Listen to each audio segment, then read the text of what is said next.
So essentially when it came to that deciding point, it was, do you either want to go pro and play in Australia, or do you want to go to college? And I thought, what a better opportunity than to go to college, you know, get a degree, which is something that I always wanted to do, get to play basketball, do something I love, and move to another country, which is just a totally exciting new experience, and I was so open for that. When I signed with UCLA, it was a pretty big deal, especially being, I'm pretty sure, the first Australian on the women's team. I'm from it's not a small town, but it's small enough that no one in America knows about it.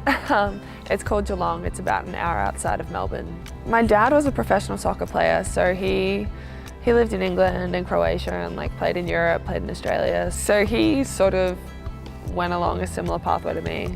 Back in Australia, I moved out of home at 15 and moved to the AIS, which is the Australian Institute of Sports. It's kind of like an Olympic training centre. So I lived there for 3 years and basically it was very similar to college. I trained morning and night, went to school during the day. We'd travel, go on the road on weekends playing games. So I was sort of used to that lifestyle coming here, so it hasn't been too much of a shock having to do that and manage everything on my plate. So that's prepared me well for being a freshman here. She's done a lot of things like playing up and playing with older women, so she's had experiences playing with high-level people, and so her abilities and her knowledge that she had in Australia, she's brought it here to UCLA.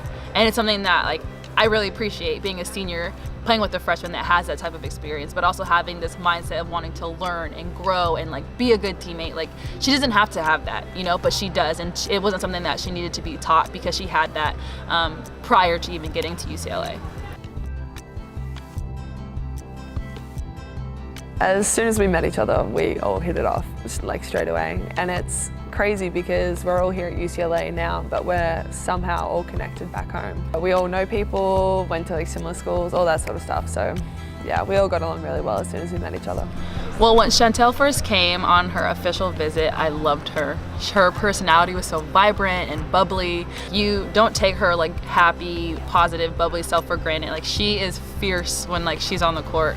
And I think that's why we all love playing with her, is because she's able to have this positive, bubbly mindset, but yet be killer on the court. Whoever's in front of her, she doesn't care. She's gonna go past you, whatever it means. Or on defense, she's gonna try and stop the best player that she's guarding, or rebound. She's relentless on the boards. You want to play with her. You don't want to play against her because that girl's ruthless. Obviously, as a freshman and being a foreigner, it's hard. You're away from home. It's a new environment, you're a freshman, there's a lot of things thrown her way, but I think with her positive mindset that she's had coming in, it's helped her so far to really blend well with our team. I've been to the States a few times before moving over here, so I was sort of used to it and I knew what to expect. I guess I just got to adapt to your lingo, and everyone's got to try and understand my accent, that's about it.